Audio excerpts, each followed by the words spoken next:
YouTube-nya Anin and Twins. Hai bunda-bunda, apa kabar nih? Semoga kabar kalian dalam keadaan sehat ya, serta apa yang kalian inginkan dapat terwujud, amin.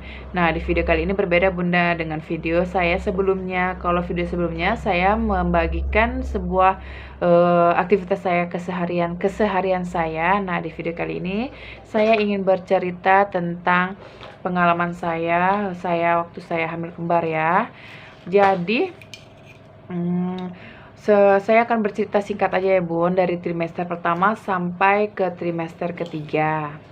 Jadi sebelum lanjut ke videonya, saya ingatkan kembali ke teman-teman semua, jangan lupa untuk like, comment, dan subscribe, serta aktifkan notifikasi loncengnya supaya teman-teman semua dapat video terbaru dari saya ya. Terima kasih. Nah, lanjut ke pembahasannya, ke ceritanya. Jadi awal saya itu tahu hamil kembar waktu saya hamil umur 5 bulan ya teman-teman. Trimester kedua. Iya, trimester kedua. Jadi sebelumnya itu saya nggak tahu kalau saya itu hamil kembar teman-teman. Jadi biasa saya hamil gitu kan, positif, dicek ke bidan, minta buku gitu kan. Jadi kata bidannya itu saya harus triple E atau cek darah ke puskesmas. Jadi di tempat bidan itu belum ada alatnya ya buat cek darah gitu. Jadi saya dianjurkan untuk ke puskesmas. Nah, di puskesmas itu sekalian saya mau USG juga teman-teman. Di situ juga ada disediain USG ya alatnya. Jadi di situ saya USG, ternyata di situ dokternya tidak memberitahu saya kalau saya itu hamil kembar teman-teman. Saya belum tahu kalau saya itu hamil kembar. Jadi saya biasa aja. Oke, saya pulang. Nah, awal saya nggak mau makan nih teman-teman. Saya itu kalau pertama saya hamil itu saya biasa aja teman-teman. Makan mau, pokoknya masuk mau semua. Ternyata waktu di umur saya kehamilan 2 bulan itu saya mulai teman-teman, mulai merasakan sensitifnya ya teman-teman, ke bau bawang, pokoknya semua bau-bauan itu sensitif banget, sampai saya itu mual, sampai muntah, pokoknya parah banget.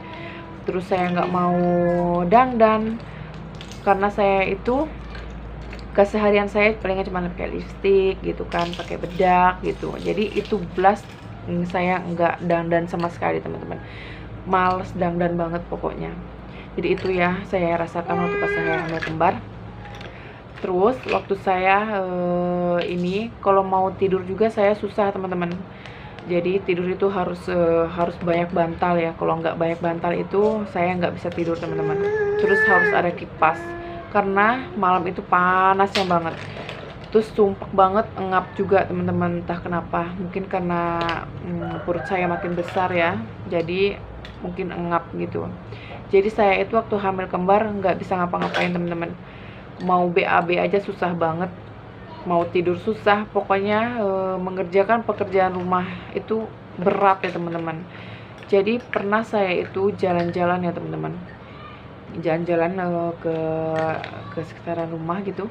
Jadi di perut bawah saya itu terasa nyeri ya teman-teman, karena mungkin dia dibawa gerak gitu kan, jadi sakit gitu teman.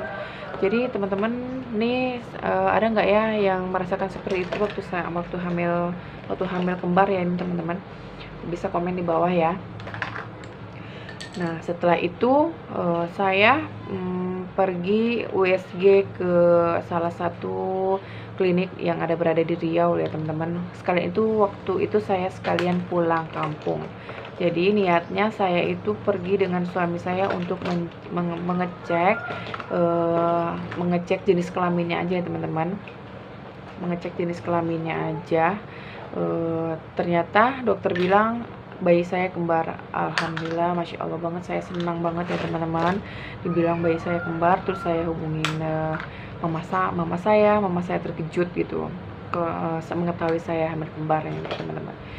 Pokoknya waktu saya hamil kembar itu susah banget ya teman-teman, dan berat badan saya itu naiknya drastis banget teman-teman.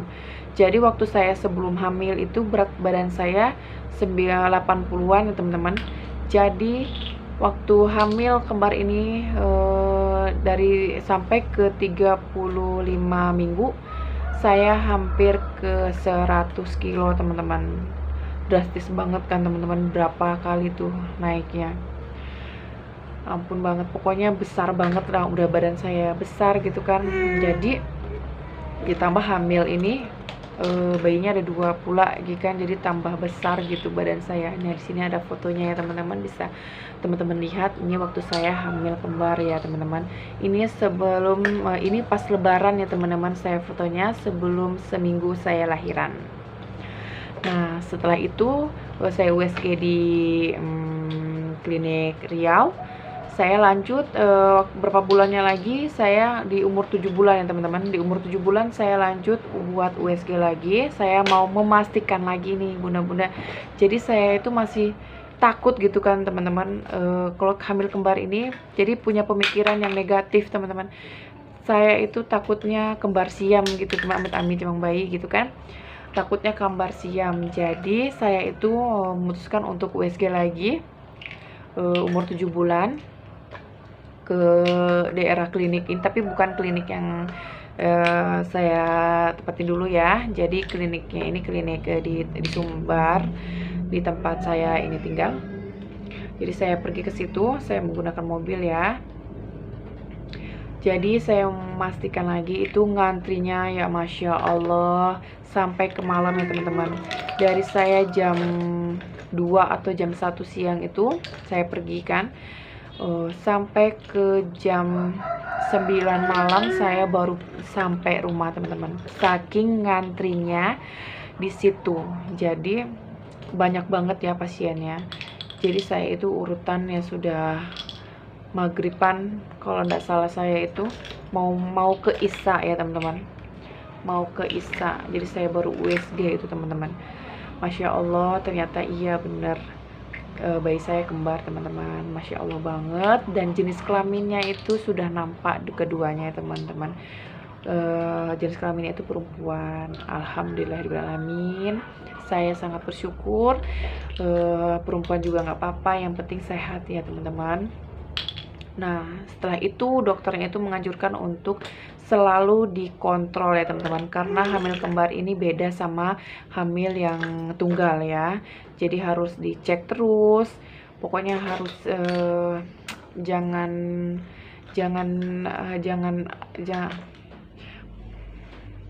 pokoknya harus dicek terus kalau hamil kembar ini katanya kan. Jadi saya itu lahiran di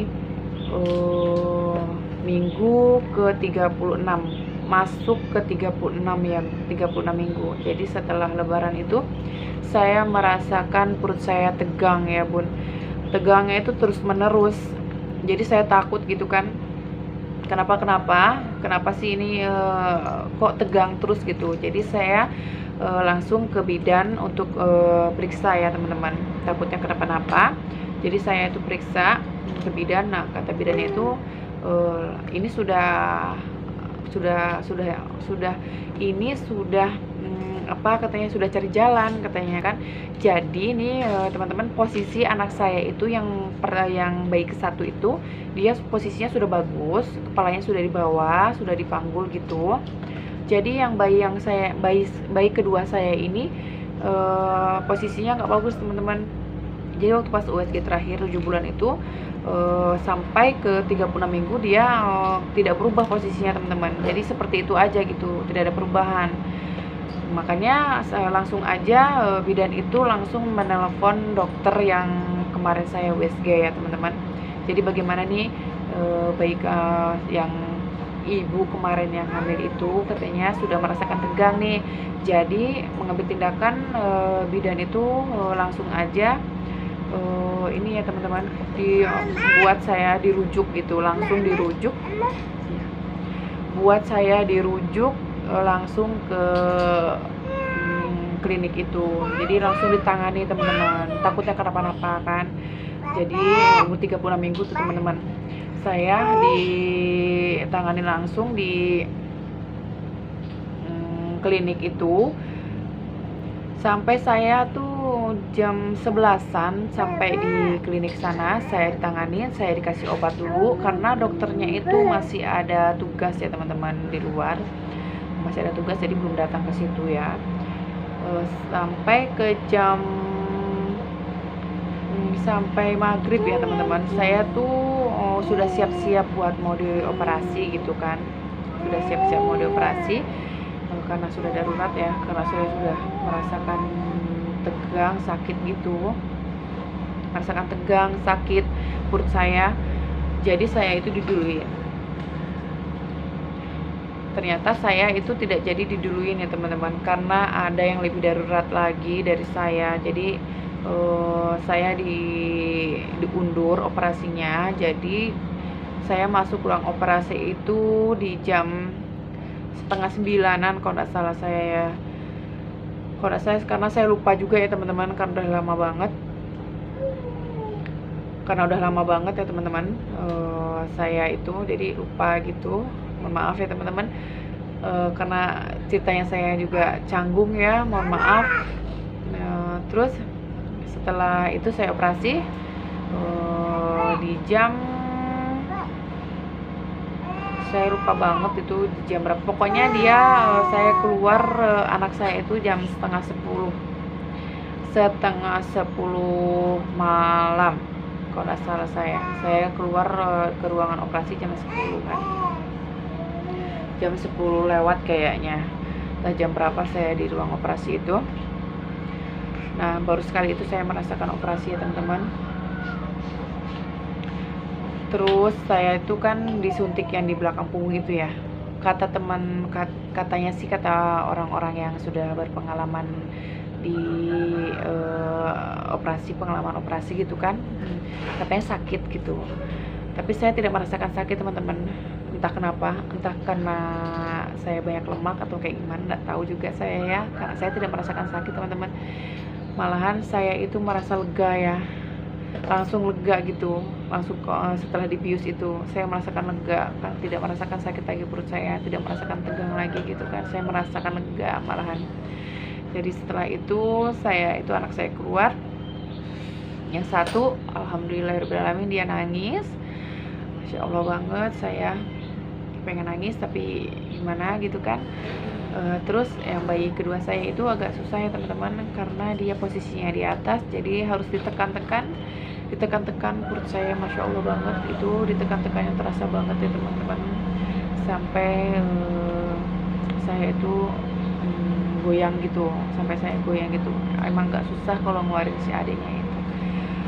Dan ternyata berat badannya itu Masya Allah banget bunda, jauh banget bedanya.